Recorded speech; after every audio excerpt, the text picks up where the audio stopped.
With the Chicago Bulls not making very many high-level moves this offseason, one of the things the Chicago Bulls are trying to leverage this season is the hidden potential on this roster. We're going to talk about what that means exactly and how Billy Donovan and his coaching staff are trying to use the analytics to build a better team. We'll talk a little bit about that. Plus, we're going to look at the Bulls' bench rotation and ask, how good can this bench rotation be? We're going to talk about all that plus more right after this.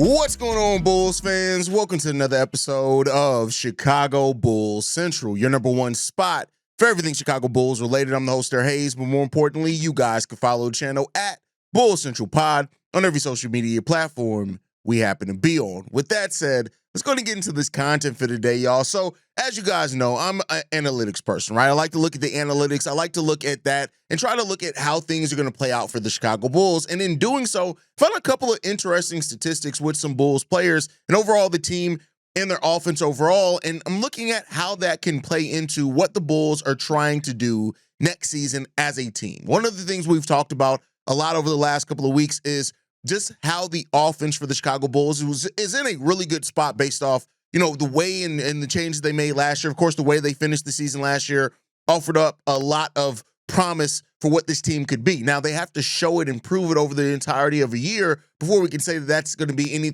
type of thing for sure. But I don't think that that's a bad thing to kind of look at and try to gauge what this team could be next year. And one of the things that I found with this team, right, specifically more so if you look at half-court situations for the Chicago Bulls last year, you know, everything was assisted. And not to say that that's necessarily a bad thing. I want to be clear there, right? When you look at the half-court offense for the Bulls last year, 82% of our three-pointers above the break were assisted. 96% of quarter threes were assisted. That makes sense. That's near league average. Corner threes, a lot of those are assisted because you catch the defense off guard by doing that, and that's perfectly fine. But then when you start looking at some of the things that aren't necessarily the best, out of the Chicago Bulls mid-range offense last year, in which they shot the ball 38% in the mid-range last year in the half-court. This is specifically half-court scenarios, which is just not good, right?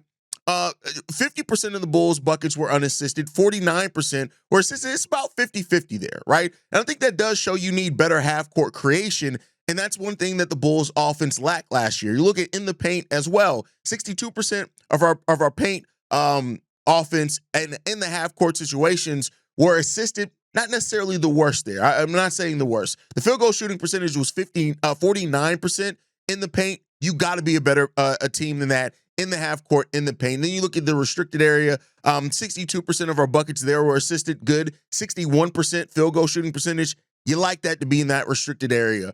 And then when you look at the thing overall, just in the season overall, the Bulls shot the ball not great. And that's one of the things that despite the Bulls having this high-powered offense, that's something that you can absolutely elevate yourself on. The Chicago Bulls above the break threes, 36%. Not terrible. It was 10th in the NBA. Solid enough. Corner threes, 38%. We were 16th in the NBA in that.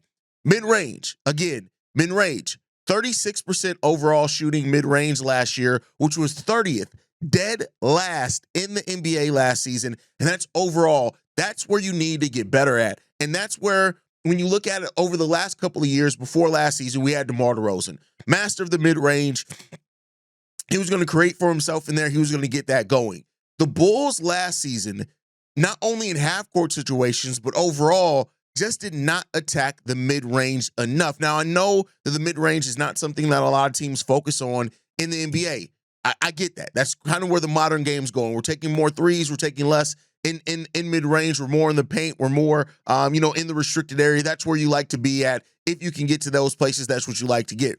For example, 33% of the Chicago Bulls offense was above the break threes. When you combine corner threes, almost 45% of the Bulls offense was just on above the break threes and corner threes. That's 3 points shooting together.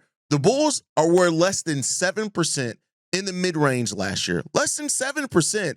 which was 27th in the NBA. And not only were we low in frequency, we were low in field goal percentage as well, towards the bottom of the bottom of the NBA in those categories. You have to be better at that. When you also look at it, the Bulls' frequency in the paint, 16%, 16.9, 17%, and then 30% as far as frequency in the restricted area, which was actually 5th in the NBA. So, you have those touches. That's solid enough. But the paint shooting, again, 49%.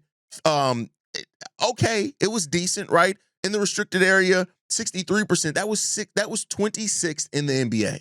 So we have those areas that you can already see that just by being a more efficient offense, how your offense can get better. And keep in mind, the Bulls were a top 10 offense in the league last season, and we have those areas that we can grow in. But how do you grow in that? What do you need to do to get to that?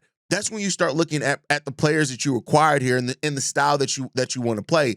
For example, Isaac Okoro, surprisingly last year, had a offensive rating of 122. Now, he wasn't called on to do a lot. He played 55 games.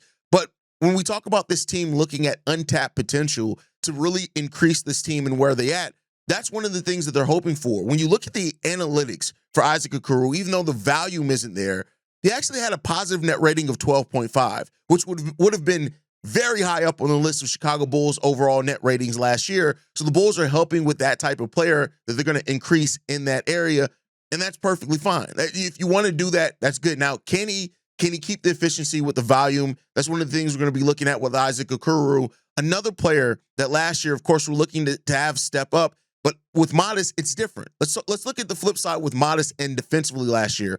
Matas, surprisingly enough, held the opponents that he guarded last year to 46% overall shooting, which is not great. I want to be clear there. Before a rookie that was undersized, still learning the game, that's not bad at all. Now, I just want to be clear there. It is not bad at all, and that's something that he's going to definitely have to grow on. But that defensive field goal shooting percentage being 46% is actually pretty damn good. Now, ideally, you want to be closer to 40%, especially when you're in the mid-range, those type of things. And that's where he has a big opportunity to grow from. For example, 15 feet, less than 15 feet, or 10 feet, away from the basket, 52% defensive field goal percentage. Less than 6 feet, 54% field goal percentage. On two-pointers overall, 51% field goal percentage. And three-pointers, he held them to 36% shooting on three-pointers. That just shows you that banging down low, especially in wanting to be a power forward, he's going to have to increase in those areas, but that's perfectly fine. 64% of Matas Buzelis' shots that he guarded were two-pointers, were within a three-point line. So even though he had really good three-point defense, theoretically was solid, right? He needs to be better in that paint area, and that's where you're hoping the length of Matas Buzelis, the shot blocking ability, all that's going to get better. And these are one-on-one scenarios. So this isn't like you get switched on a player and at the last second and they finish at the rim. These are clear one-on-one scenarios in which Matas Buzelis and how he guarded his players there. And it leaves some room for growth there for sure, and you can't take away from that. And I think so when you look at this team and the margins that they're trying to play within, and I want to be clear here, it's a dangerous game to play. When you look at the margins and you're trying to live within that, the Bulls have failed at doing that before. I think Javon Carter was a signing that you were hoping was going to be in the margins of what he did, for example, for that Milwaukee Bucks team that just never came to fruition here in Chicago. So I'm not saying that this is the best play for the Chicago Bulls. I'm just saying that this looks like the most legitimate play by this team on what they're trying to do with this roster next year, trying to uncover some of those smaller kind of intricacies about players' games and seeing if that maintains for an entire season. We talked a little bit about Josh Giddey and his growth as a shooter last year, 38% in catch and shoot scenarios. Now, that is something that Josh Giddey is going to have to absolutely prove. That can be a consistent part of his game. If it does turn into a consistent part of his game, I mean, that's going to be something that really helps his ability to play with Kobe White. On top of it, helps his ability to be a more respected player when he is in off-ball situations, which is going to happen because Kobe's still going to have the ball in his hand some. Trey Jones is going to have the ball in his hand some. Hopefully, Matas Buzelis has the ball in his hand some. So you're going to look at those opportunities. But that gets us back to a player like Matas Buzelis. When you talk about catch and shoot, opportunities. Matas, surprisingly enough, 44% of his offense last year, 44.9, so almost 45% was catch and shoot. He had an effective field goal percentage of 53% in those areas, an overall field goal percentage of 36%. You're hoping that that's going to be much better for Matas Buzelis. He has to grow in that area if he's going to do that. If he's going to be a more respected player in those areas. And so these are the places where we're hoping for growth at in some of these players next season. And I'm kind of more focused on Josh Giddey and Matas Buzelis here a lot when I talk about that, because I think these are the two players that have the most room to develop next season as far as with the role that they're both going to have as well. I've said it before, not to say that Kobe can't get better in some areas. I can. I talked about the the free throw shooting percentage being one of those areas I want to see Kobe White grow in. But when you look at the starting lineup, that starting lineup with Matas Buzelis and Josh Giddey, those are the two players at 20 and 22 years old. You're looking at how those guys can increase their game. We know what Josh Giddey is as a hub offensively, as a creator. We've talked about that. There are times last season for a long stretch where Josh Giddey was accounting for almost 38% of the Bulls' offense by himself. When you talk about points created off assists and the points that he scored. Now, the scoring is the thing where a lot of people have a lot of questions. Is he going to be able to continually score at the rate that he finished last season on? That we have to wait and see on that. We don't have an answer to that yet because, so much of that was just based off that run next season. And in fairness, while I do think he's shown the ability to do that, and that's with everybody. You got to show that you can do it more consistently before we can bet on it being a surefire part of your game. And that's what it gets to Josh Giddey at with this as well. So I know this is a heavy analytic, conversation and topic here, but I think that those are important things when you look at where the Bulls can improve at this year. They did not make the superstar acquisition. You're not going to look at a complete 180 in a lot of these areas, but you're looking at where you can refine your game at. The Bulls last year, and most of their shots came down to jump shooting. And when you're a high-level three-point shooting team, that makes sense. 54% of our offense were jump shots last year, 29% layups. We left nothing near the rim, only 4.3% dunks, 8.6% floaters. So, we were towards the bottom of the league in those areas. We got to get better at that, and that comes to attacking.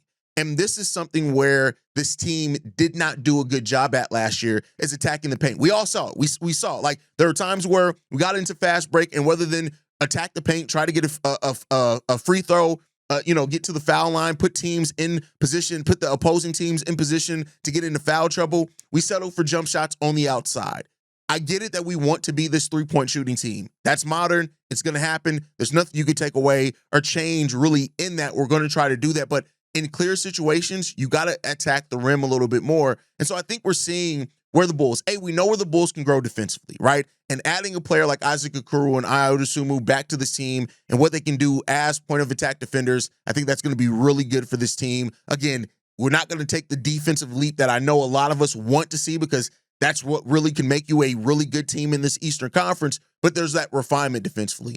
Matas Buzelis taking a step up defensively from what he was last year is going to be another thing that you're hoping, can grow as far as Matas' game next year as well, right? But outside of that, the offense, because the Bulls have focused so much on offense, and the growth on that side of the ball there, we have to be better in those areas. And so we'll see. And I just think that you can start seeing, when you look at this team with Josh Giddey and Kobe White and their ability to create off drives, their ability to create off penetration is really good there. We still have Nikola Vucevic, who I do think, if we want to be a better half-court team right now, we're going to have to rely some on Nikola Vucevic, and I think he's up to that task in doing that, and that's perfectly fine there too. You hope for growth with Matas in the half-court and stuff like that, but I think when you have players like Trey Jones, Kevin Huerter, Isaac Okoro, Patrick Williams, I said Patrick Williams. We'll see what happens on that one. Julian Phillips and those other guys, even Zach Collins, Jalen Smith, you're hoping for, better production in certain areas. And hopefully having an offseason and training camp together is also what helps you get to that place. And a lot of this is on Billy Donovan and this coaching staff to really find the ways to maximize what you do have here. We know, we don't have a superstar on this roster. Not yet, right? We'll see if somebody develops into that, or when we get one of those. We don't have that as of right now. Perfectly fine. But that does not mean that you look to ways to refine and use your roster, which leads us to the next topic that I want to talk about. how good can the Chicago Bulls bench unit be next season? I have thought, looking at the starting lineup that finished the season last year, right? Of Josh Giddey, Kobe White, Kevin Huerter, Matas Buzelis, Nikola Vucevic. It was one of only 3 positive lineups that the Chicago Bulls had last year. That lineup had a positive point differential of 0.3. That was it. That was the other one, Zach LaVine. It was Josh Giddey, Lonzo Ball, Zach LaVine, P. Will, Nikola Vucevic. We're not getting that lineup back. That had a positive point differential of 12.1. But, it played 165 possessions together. The next lineup that had a positive point differential was Josh Giddey, Dosunmu, Zach LaVine, Julian Phillips, Nikola Vucevic. That lineup played over 100 possessions together and had a positive point differential of 4.8. But again, Zach LaVine's out of here. That's not happening, right? So when you look at that, I do think Kevin Huerter's probably going to get that opportunity to still be in that starting lineup. I know we've talked about Io. Some people hold out hope that Isaac Okoro can be that. But regardless of that, how good can this bench unit be? Because I think that's an important part of this. When the Bulls were playing their best basketball last year, they were able to keep a similar style of play even when you went into some of your bench, and that's going to be important. That's why the acquisition and retaining Tre Jones was really important last year, and it's going to be really important this year. When you hear that Tre Jones is going to play a lot of minutes, I think a lot of that's due to how he can keep up the pressure and style of play by pushing the pace and still being a solid rebounder for his size. But when you look at that bench unit for the Bulls, let's just, just going off of, let's just say the starting lineup that finished last season stays the same. Josh Giddey, Kobe, Kevin Huerter, Matas Buzelis, Nikola Vucevic. So then you're looking at a bench unit in rotation of Tre, Kevin Huerter, Isaac Okoro, Zach Collins. That's probably your first 4 off the bench, right? Now, you got guys, of course, like Julian Phillips, Dalen Terry, Patrick Williams that are looking to make their go at it. Noah Essengay is going to try to get into that rotation as well. But we know Billy Donovan. He typically plays 8, 9 men consistently with the 10th guy that's a floater in and out of there. Who that 10th guy is and who's going to come down to is going to be interesting enough to watch. We talked about the training camp battle. There is going to be a battle for minutes with this team. But how good can this bench unit be? That's the question that you have here. And that's a question where it's going to have to be something that is the sum of the parts greater than the whole. So you got Tre, you got Dosunmu, you got Isaac Okoro, you got Zach Collins, right? That's probably your first 4 players off the bench. Tre Jones, Okoro, Zach Collins. Now, the benefit of that is that 2 of those players can play two or 3 positions, right? Kevin Huerter, Dosunmu can play the 1, 2, or the 3. Isaac Okoro can play the 2, 3, or the 4. Small ball 4, but again, Billy Donovan, he's not going to be afraid to play him at the 4. That's going to be a thing there. Now, is Okoro going to be ahead of Patrick Williams? Is he going to be ahead of Julian Phillips? That remains to be seen, but both those guys, too, are interchangeable with being able to play multiple positions. If Noah Essengay does find a way to crack the rotation early, which I will say is unlikely, but if he does, that's another player that can play multiple positions, right? So you're looking at maximizing that. The play style is going to be really interesting because I think that this bench unit is going to try to push the break even more than the starters because they don't have a lot of self-creators, right? They don't have a lot of players that can create their own shot, but they do have players that can knock down an open shot, and that's where it's going to get to doubling down and trusting Tre Jones. Which one of the starters is going to stagger their minutes some with the bench unit? Is it going to be Giddey? Is it going to be Kobe? Is it going to be Matas? Right? Is it going to be, I think those are the 3 best candidates to be your stagger guy as well with that lineup going into next season. That's going to be an important part. This bench unit that the Bulls have, I think is going to be the difference between this team being able to play tough and consistent against the better teams in the league and a team that as soon as their bench unit goes down, all the pressure comes off. And we shall see what happens with that one. I like a lot of these bench guys here. We saw what many of them did last year in different scenarios. The question is, how consistent can they be with it now that they are going to know their roles early on? And that gets back to the importance of establishing your rotation early in the training camp because you want these guys to settle into who and where they're going to play with. And once you do that, that's where you can start thriving within those roles. And that's going to be a big, important part for this team as well. And we'll see if they can get it done. Can they? Will they? Those are different questions. And those are ones that we're going to remain to be seen as the season goes on.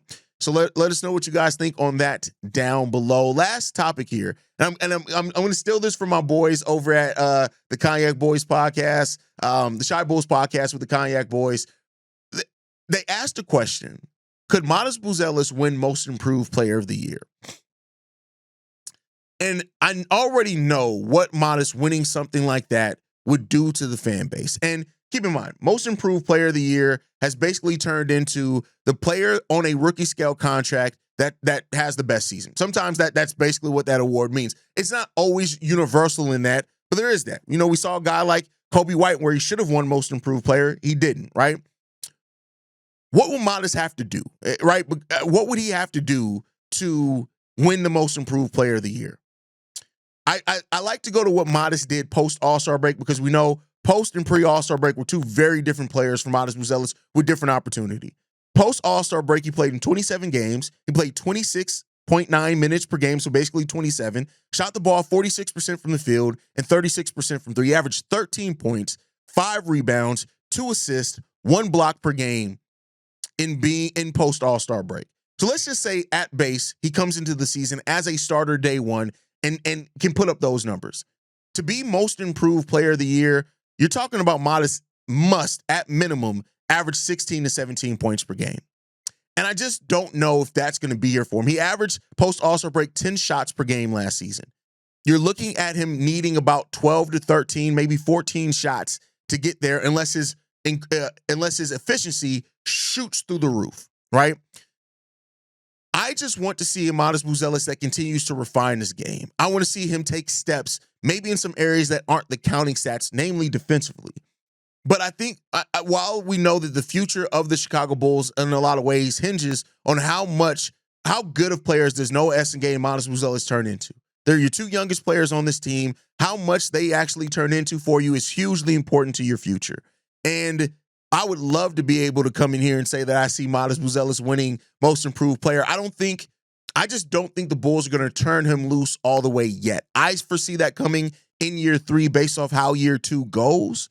But hey, maybe I'm wrong on that. Let me know what you guys think on that. Matas Buzelis winning Most Improved Player of the Year. What chances do you give him? What role do you have to think? How many shots and what stats does he have to put up to get there? Let me know what you guys think on that down below. That's my time for today, guys. Make sure you guys are following us at Bulls Central Pod. You can send us any feedback, questions, comments, concerns.